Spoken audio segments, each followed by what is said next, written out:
Buenos días, estimados estudiantes. Un gusto nuevamente poder comunicarme con ustedes a través de esta plataforma. Como siempre, esperando y deseando que cada uno de ustedes se encuentre de la mejor manera posible al lado de su familia y de sus seres queridos. En esta ocasión vamos a darle seguimiento al desarrollo teórico de nuestra unidad número 3. Dentro de esta unidad número 3 estamos abordando y conociendo el cerebro. En este sentido, hemos venido leyendo algunos materiales que nos permiten conocer o comprender la corteza cerebral. Quiero mencionarles antes de abordar el tema de esta mañana que actualmente he compartido con ustedes tres materiales para que tengamos el recuento de los temas que se van a incluir dentro de nuestra evaluación final. En primer lugar, tenemos este tema que se abordó a finales de la unidad número 2 e inicio de esta unidad número 3. En esto respecta a la configuración externa e interna de la corteza cerebral. Si ustedes recuerdan, en nuestro parcial anterior incluimos algunos aspectos sobre frenología. Sin embargo, no abordamos el desarrollo del cerebro. Acá es importante que ustedes lean sobre el prosencéfalo, el mesencéfalo y el romboencéfalo. Sobre esto, la mayoría de ustedes muy bien presentó algunos esquemas en el aula virtual donde se plantean las divisiones estructurales del cerebro y de la corteza cerebral.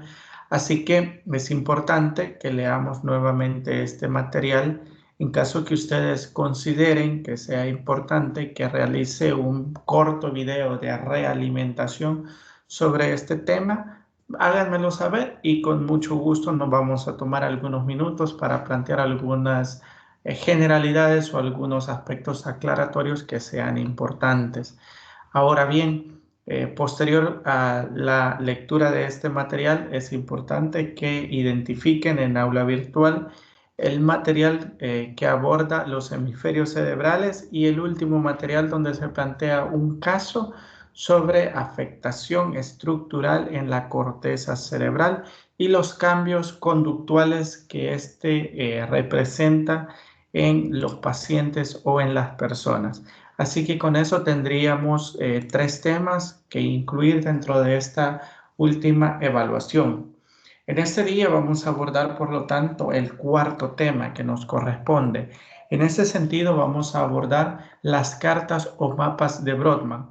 Quiero mencionarles que en términos generales, las áreas de Brodmann es una representación cartológica acerca de las localizaciones y las funciones del cerebro, en este sentido, de la corteza cerebral. Quiero mencionarles que Brodmann fue un neurólogo que tuvo mucha influencia en la aplicación de métodos experimentales y esa combinación con las funciones del cerebro en el siglo XIX. Si ustedes recuerdan, la frenología nos establecía una identificación de funciones y de localizaciones en el cerebro o en el cráneo. Sin embargo, en gran parte ese conocimiento lo hace o se hacía con base por allí dentro del empirismo, es decir, no existía una fundamentación experimental o científica que pudiera corroborar esos conocimientos. A pesar de ello, unos aportes o fueron aportes científicos o teóricos muy importantes que sientan hasta cierto punto las bases para que Brodmann comience a desarrollar un modelo similar, pero en el cual se identifican estas funciones de una forma más experimental.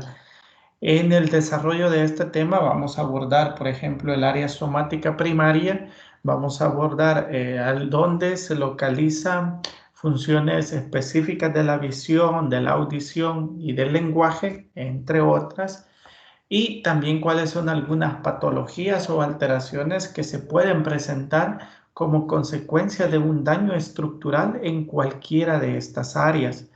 Brodmann, aparte de eso, identificó en 52 áreas o dividió en 52 partes la corteza cerebral y a cada una de ellas le consignó funciones o áreas que él identificó como primarias y otras que son secundarias. Entonces, eso es lo que vamos a abordar en esta ocasión. Por acá se nos puede plantear el año en el cual nació y murió Brodmann. En términos generales, lo que les mencioné sobre la división en 52 áreas y el método a través del cual logró el descubrimiento de estos hechos. Aparte de eso, es importante mencionar que en términos generales, este mapa de Brodmann representa las divisiones del córtex cerebral que ayuden en la comprensión de las estructuras o de las funciones del cerebro. Entonces, en este momento vamos a abordar algunas específicas. Como les mencioné, el cerebro o la corteza cerebral se plantea en diferentes zonas o en diferentes números o áreas. Por ejemplo, vamos a identificar una de las áreas bastante importantes que se va a centrar en la integración de información sensorial en nuestra corteza cerebral. Entonces, a esta integración de información en la corteza cerebral le vamos a conocer o la vamos a denominar como el área somática primaria. ¿Cuáles son las áreas del mapa de Brodmann que se van a encargar de esta área somática primaria? De acuerdo a la información, se nos dice que se ubica en el área número 1, 2 y 3 de Brodmann. Es decir, estas áreas que vamos a tener marcadas nosotros acá de color amarillo. Esto es lo que se denomina como la circunvolución postcentral. Acá es donde vamos a encontrar esta área. Sin embargo, no solamente esta área se va a encargar de las funciones sensoriales, sino que también se va a auxiliar de algunas otras áreas que le van a permitir realizar esta función. En ese sentido es que vamos a incluir al área número 5 y número 7 también de Brodmann, que se va a encargar del procesamiento de la información somatosensorial. Quiere decir que el área 1, 2, 3, 5 y 7 se van a encargar de estas funciones. En términos generales, ¿qué es esta información somatosensorial? Recordemos que nuestro organismo o nuestro cuerpo capta información del medio o del exterior y esta información lo hace a través de todos los sentidos. Podemos decir que lo hace a través de los ojos, de los oídos, de la nariz y del tacto, entre algunos otros que se pueden presentar como el propioceptivo, que es más a un nivel interno. Sin embargo, toda esta recaptación de información se procesa dentro de estas áreas. ¿Qué es lo que va a suceder cuando existe una afectación estructural, es decir, un daño? Existió un accidente y como consecuencia del accidente la persona perdió una parte importante de esta área o por alguna operación se le tuvo que extirpar esta parte del cerebro. Entonces vamos a encontrar que se van a presentar lo que vamos a denominar como agnosias. Es decir, la persona se da cuenta de las sensaciones generales del cuerpo, pero no va a ser capaz de interpretar la información que recibe basándose en la experiencia previa. Es decir, que la persona o el paciente no va a poder integrar toda esta información. Por ejemplo, nosotros cuando estamos en una mesa y cerramos, por ejemplo, nuestros ojos, con la mano podemos tocar y podemos ir palpando e identificamos si tocamos un objeto, cuáles son sus características e inclusive podríamos denominar qué es.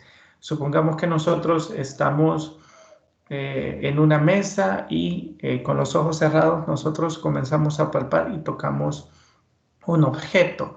Con base en las características de ese objeto podemos determinar, por ejemplo, si se trata de una taza, si se trata una, de un vaso o de un plato o de cualquier otro instrumento. Entonces, Eso es lo que nos permite la interpretación sensorial de los estímulos. Sin embargo, cuando se presentan estas alteraciones, el tacto o los ojos o los oídos se encuentran funcionalmente bien, pero el cerebro no va a poder procesar esa información y sobre todo no va a poder interpretarla.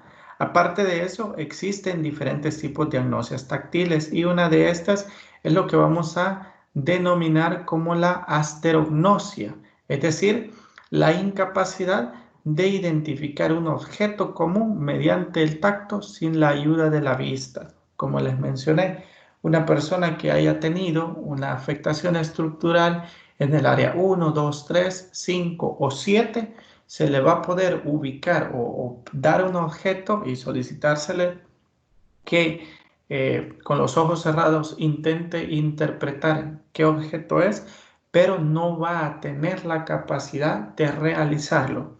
Entonces, esos son algunos de los problemas que se pueden presentar en consecuencia de alguna afectación. Posteriormente, también vamos a identificar o vamos a encontrar que encontramos o identificamos otra área, es decir, el área visual primaria. Nosotros sabemos que la visión se integra o se realiza principalmente en el lóbulo occipital. Sin embargo, el mapa de Brodmann nos plantea una especificación más clara y en esto nos va a decir que esta información visual primaria se va a realizar principalmente en el área número 17. Quiere decir que si a nosotros en una evaluación se nos pregunta cuál es el área visual primaria, nosotros la debemos identificar con el número 17. Sin embargo, aparte de eso, también se va a auxiliar de algunas otras áreas que le van a permitir realizar esta función de una manera más concreta o de una manera más específica. Por ejemplo, en ese sentido vamos a mencionar que esta área también se va a auxiliar del área número 18, del área número 19, del área número 20 y del área número 37 para realizar un proceso de visualización. En este sentido, también la corteza de asociación visual se encarga en conjunto de relacionar la experiencia visual con que estamos visualizando en el momento con los aspectos visuales anteriores. Es decir, que la asociación o la integración de estas áreas nos van a permitir reconocer, por ejemplo, a alguien que ya vimos en el pasado. Cuando nosotros nos encontramos con una persona y decimos, por ejemplo, esta persona se me hace familiar o se me hace conocida o se me hace que ya la vi en algún otro lugar, pero no logro identificar claramente quién es, estamos diciendo que nuestro cerebro y nuestra visión están integrándose y están haciendo un reconocimiento de una experiencia pasada y lo está comparando con una experiencia actual. Y eso nos permite el reconocimiento de las personas. Es decir, hay una integración entre funciones de memoria y funciones visuales también. Entonces, eso es lo importante que nosotros comprendamos dentro de esto. Ahora bien, acá también pueden presentarse algunas patologías o algunas alteraciones. Por ejemplo, acá vamos a encontrar las agnosias visuales y esto se produce como una alteración cuando existe un daño y se va a presentar en la dificultad para la interpretación de los estímulos, principalmente de los estímulos visuales.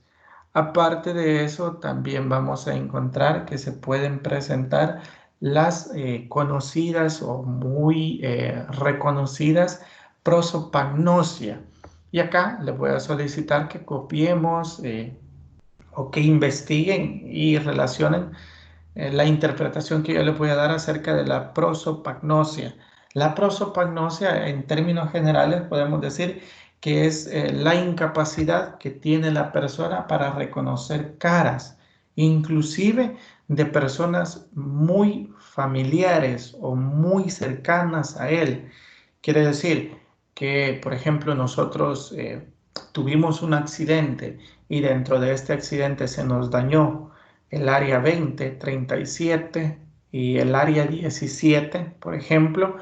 Entonces, vamos a desarrollar una prosopagnosia, es decir, nosotros vamos a ser incapaces de reconocer visualmente o interpretar esos aspectos visuales y no vamos a lograr reconocer a las personas, inclusive que sean muy amigos, muy familiares. Y también si se presenta alguna afectación, por ejemplo, en el área 18, 19 y 37, se va a presentar lo que vamos a conocer como la acromatopsia. ¿Y en qué consiste esta acromatopsia? Esta acromatopsia es un déficit que provoca la dificultad para la distinción de colores. Es decir, nosotros no vamos a ser capaces, o la persona que tenga una afectación en estas áreas, no va a ser capaz de interpretar aquellos aspectos relacionados al color o van a realizar interpretaciones erróneas de los colores. Así que esas son algunas de las afectaciones que se pueden dar. También vamos a mencionar que se identifica dentro del mapa de Brodmann la corteza auditiva primaria. Dentro de esta vamos a decir que la mayor parte de esta se encuentra en la pared ventral de la cisura de Silvio, acá la podemos identificar, y que va a corresponder principalmente al área 41, que identificaríamos por acá, y el área 42 de Brodmann, es decir, el área 41 y el área 42 va a corresponder a la corteza auditiva primaria y esta recibe la mayor parte de sus aferencias del núcleo geniculado medial del tálamo y todas estas integración de funciones es lo que nos va a permitir la identificación y el procesamiento de información auditiva. Aparte de eso, vamos a encontrar que también existe una corteza auditiva de asociación, es decir, la corteza auditiva primaria es la que va a realizar estas funciones fundamentalmente, es decir, el área 41 y 42, pero aparte de eso también se va a auxiliar de algunas otras áreas. Por ejemplo, en este caso estaríamos hablando del área 22, que se identifica también en el mapa de Brodmann en el lóbulo temporal que tendríamos por acá. Entonces, una afectación dentro de esta área también es lo que va a generar alteraciones en la zona que se conoce como la zona de Wernicke y por lo tanto, como consecuencia, se va a dificultar en el paciente o en la persona la comprensión del lenguaje. Por lo tanto, podemos mencionar que esta corteza auditiva de asociación, que se identifica principalmente con el área 22, que es el área de Wernicke, puede presentar estas alteraciones también con la asociación o interpretación de los estímulos auditivos.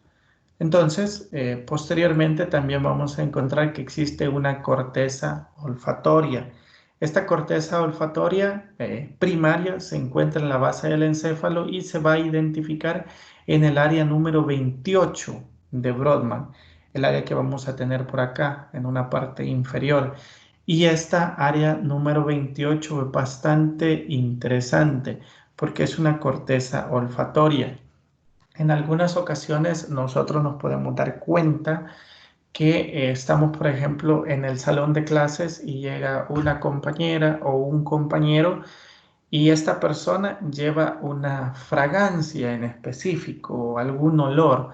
Entonces, nosotros percibimos esa fragancia o ese olor de esta persona e inmediatamente nuestro cerebro asocia ese estímulo y nos puede llevar, por ejemplo, a recordar a un amigo o a una amiga o alguna pareja que se tuvo en el pasado y que usaba una fragancia similar. Y de hecho, si nosotros, por ejemplo, todavía tenemos algún aspecto o algún vínculo emocional con esa persona, este estímulo olfatorio puede evocar en nuestra memoria sentimientos, emociones, recuerdos, inclusive acerca de esa otra persona, aunque no esté presente. Por eso es que se va a mencionar que los estímulos olfatorios producen respuestas emocionales y viscerales y evocan recuerdos, dado que las áreas olfatorias conectan con zonas del sistema límbico, como la amígdala y el hipocampo. Recordemos que el sistema límbico y la amígdala principalmente se relaciona con esas funciones emocionales, y el hipocampo se menciona que es la estructura donde se almacena la mayor cantidad o donde se almacena la información, los recuerdos. Entonces, esta corteza olfatoria va a activar, o estos estímulos olfatorios va a activar esta área y nos va a permitir tener esa remembranza de recuerdos, de imágenes y también de sentimientos. Y acá hay algo bastante importante, y es que estos son procesos que se manejan a un nivel neurológico o fisiológico, y sobre los cuales todas las personas estamos expuestos. Por lo tanto, esto es parte de los procesos por ahí un tanto innatos dentro del ser humano, pero que va a tener mucho que ver con los aspectos emocionales. Entonces, así como nos pueden evocar procesos emocionales, también nos puede este tipo de aspectos olfatorios producir algunos elementos viscerales, como por ejemplo que nosotros percibimos esa fragancia o ese olor, pero inmediatamente lo asociamos a un recuerdo negativo. Entonces, eso nos puede producir, por ejemplo, taquicardia o hiperventilación o aceleración dentro de la presión sanguínea, o también eso puede producir que nos dé un retorcijón o un dolor de estómago. Entonces, eso es lo interesante de esta corteza olfatoria, que hace toda esa integración de la información. Aparte de eso, también vamos a tener algunas otras áreas motoras de la corteza cerebral, y en estas se pueden identificar principalmente dos áreas nuevamente: un área motora primaria y un área premotora.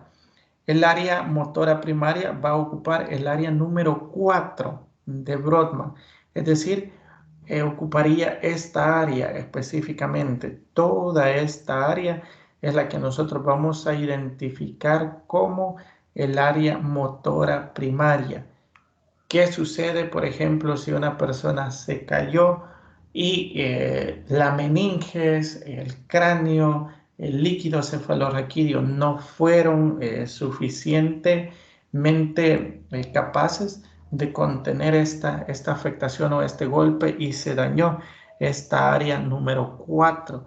Va a conllevar a que la persona presente una hemiplegia, o es decir, una parálisis del lado contrario del cuerpo.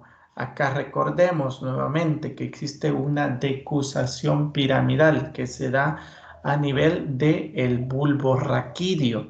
Por lo tanto, imaginemos que la persona tuvo este accidente y afectó el área número 4 del lóbulo izquierdo. Entonces perdería la movilidad del lado derecho de su cuerpo o de su organismo debido a esta decusación piramidal, y eso se va a conocer como una hemiplegia.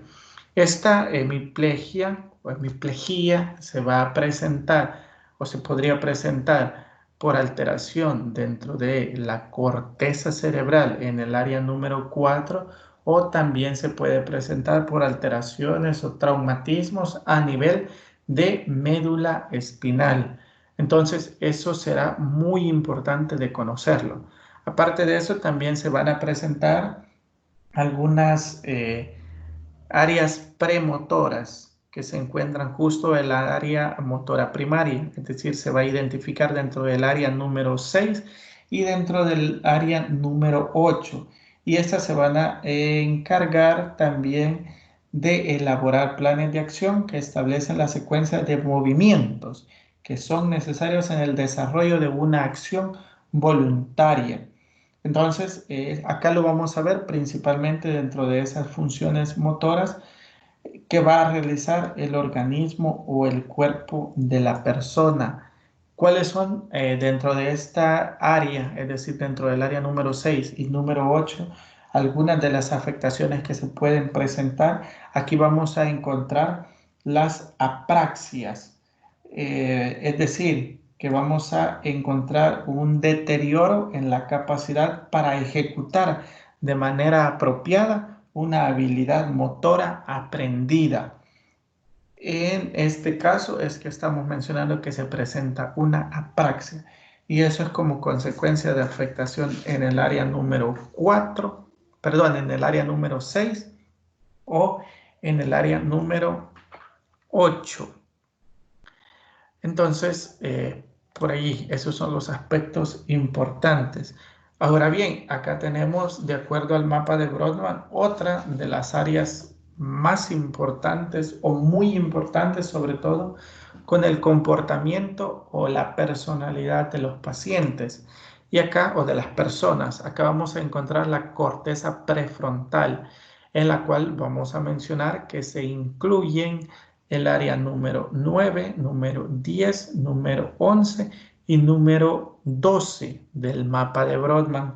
Si nosotros identificamos, acá estamos haciendo referencia principalmente al lóbulo frontal. Sin embargo, esto es una especificación de localizaciones más claro. ¿Cuáles son algunas de las funciones que vamos a encontrar dentro de estas áreas que están marcadas con rojo? Vamos a encontrar que las funciones que se van a concentrar dentro de esta área es la toma de decisiones, la planificación de respuestas. También vamos a encontrar la inhibición conductual, es decir, que el lóbulo frontal y específicamente el área número 9, 10, 11 y 12 va a ser esa corteza o esas áreas que permiten al ser humano adaptarse y autorregular su comportamiento o su conducta a los diferentes escenarios sociales en los cuales se desarrolle. Por ejemplo, en los niños vamos a encontrar que existe una mayor o existe un comportamiento muchísimo más impulsivo. Por ejemplo, un niño de primaria en algún momento en la clase tiene el deseo de ir al baño, solamente se levanta, va al baño y luego de realizar su necesidad fisiológica, pues regresa. No pidió permiso, no pidió autorización, simplemente actuó de una manera impulsiva. Ahora bien, ¿qué sucede con las personas principalmente a partir de la adolescencia y de la adultez? Como existe o ya se presentó el desarrollo del lóbulo frontal y principalmente de estas áreas, vamos a ver que la persona, aunque tenga este deseo o esta necesidad fisiológica de ir al baño en algún momento que se está realizando alguna actividad, él mismo va a inhibir esa conducta y va a saber adaptar su comportamiento. Por eso hay algunas teorías muy interesantes sobre el comportamiento delincuencial que mencionan que las personas que suelen delinquir no desarrollaron o no se les estimuló o dentro del desarrollo ontológico no se fundamentaron bien esta estructura del lóbulo frontal o de la corteza prefrontal. Por lo tanto, sus conductas se realizan de una manera impulsiva. La persona tiene el deseo de delinquir, lo hace. La persona tiene la necesidad, por ejemplo, de hambre, entonces va, roba, asesina o mata, etcétera. Entonces, esos son algunos de los aspectos importantes con los cuales se va a vincular estas áreas número 9, 10, 11 y 12. Y también se le va a vincular como la capacidad de anticipación del comportamiento. De igual manera, se le relaciona con el razonamiento abstracto, el razonamiento crítico, la iniciativa, la concentración y la atención. Es decir, que en estas áreas de la corteza prefrontal vamos a encontrar esas funciones ejecutivas o esas funciones en un nivel superior. De igual manera, acá, esta área que vamos a conocer como lóbulo frontal, se le relaciona o se le conoce también como el neocórtex, es decir, esa última corteza que se ha desarrollado en un proceso ontológico y que le permite a la persona o al ser humano estar dentro de un eslabón o una escalera más alta en comparación de todos los otros seres o de los animales, por ejemplo. Por lo tanto, en algunas personas que existe una afectación estructural en esta área, vamos a mencionar que se presenta o se le relaciona usualmente con pacientes o personas que no siguen las normas sociales, se vuelven irresponsables, no tienen la capacidad de concentración ni de atención, perdían la iniciativa o pierden la iniciativa y la espontaneidad y también el razonamiento abstracto. Si ustedes recuerdan el caso de Phineas Gage, el caso que leyeron la semana anterior, se menciona y se conoce de una persona que era muy responsable, muy trabajadora, pero como consecuencia de un accidente y de una varilla de hierro que atraviesa principalmente este lóbulo frontal, se vuelve irresponsable, se vuelve más impulsivo, se vuelve irritable, etcétera. Entonces, esas son algunas de las afectaciones que conforme a la historia y la experiencia se conocen.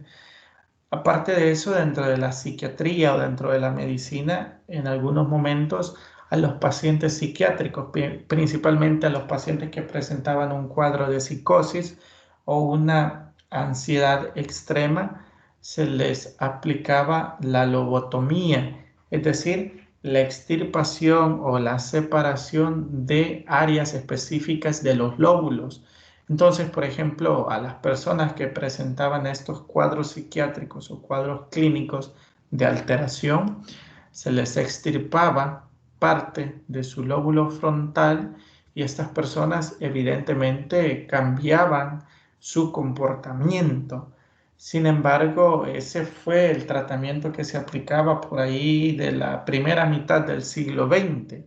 Posteriormente se comienzan a implementar los psicofármacos que tienen un funcionamiento o que tienen un proceso principalmente o una alteración de neurotransmisores. Entonces, esos son algunos de los aspectos importantes que debemos mencionar acá. Luego también vamos a encontrar la corteza límbica. Y en esta vamos a mencionar que esta corteza límbica corresponde aproximadamente a las áreas 11, que la vamos a identificar por acá, al área 11, al área 38, al área 23, 24 y también al área 28.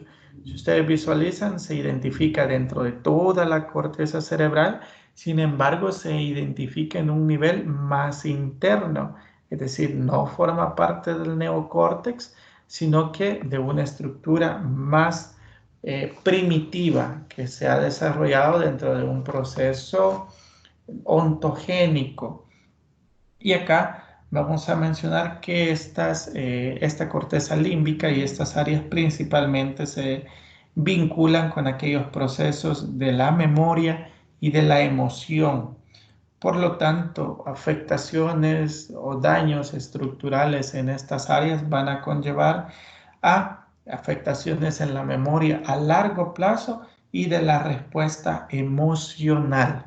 Así que cuando se nos pregunte, identifique o mencione en qué áreas del mapa de Brodmann se identifica la corteza límbica, lo tenemos que identificar con el área 11, 38, 23, 24 y 28. Y se va a encargar de funciones como los procesos de memoria y de emoción. Y como consecuencia o afectación en estas áreas vamos a tener alteraciones de la memoria a largo plazo y de la respuesta emocional.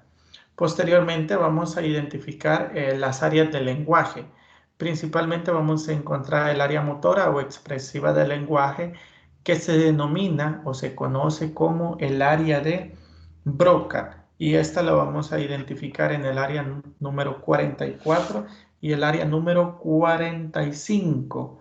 Acá es donde identificamos con el color amarillo estas áreas y se van a encargar de la programación motora para la generación del lenguaje principalmente.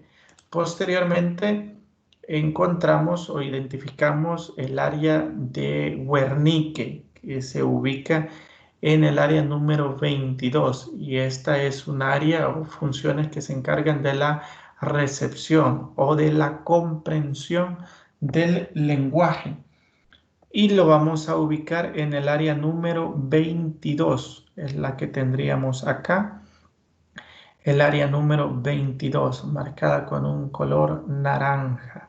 Entonces, cuando existen alteraciones o daños estructurales en la corteza cerebral, específicamente en esta área, vamos a encontrar las afasias, que es decir, afectación en la comprensión del lenguaje.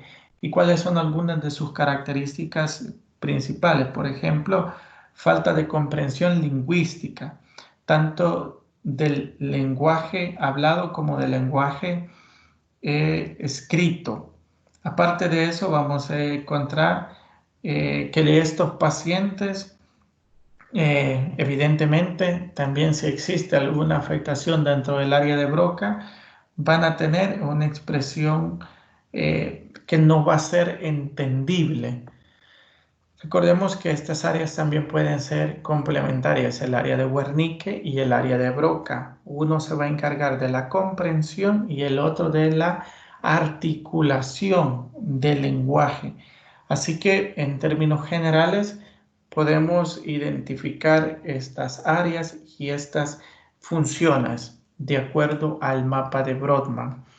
Cualquier consulta o cualquier pregunta que ustedes tengan al respecto de este tema, voy a habilitar un foro para que podamos plantear algunas consultas de ser necesario. Entonces, con esto terminamos nuestro cuarto tema. Por el momento ha sido un gusto compartir con ustedes. Espero que puedan pasar un feliz día.